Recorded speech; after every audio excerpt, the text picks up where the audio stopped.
It is exactly 1:01 a.m. and huge delay. I'm not going to get home till tomorrow coming back from the Nearman Dental Sleep Medicine Growth course.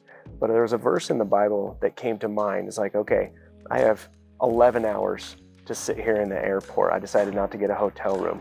And I want to tell you the reason why. It's because of this Bible verse that came to my mind.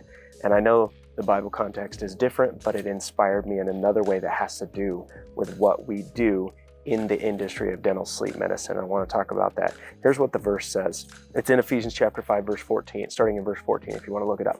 It says, "Awake you who sleep, arise from the dead, and Christ will give you light.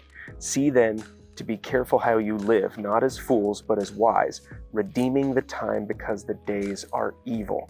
What I could have done, what I very well could have done, was taken the voucher for the hotel and gone back to that room, gotten, maybe 6 hours of sleep, and then come back to the airport in the morning. But I was like, you know what? I'm gonna drink a Celsius, and I'm gonna stay up. Sorry, I gotta be quiet because there's people sleeping around me. I'm gonna drink a Celsius, and I'm gonna get to work. And because there is a mission that we are on to save lives. And as a marketing company, we're able to do that through the hands of dental sleep medicine providers.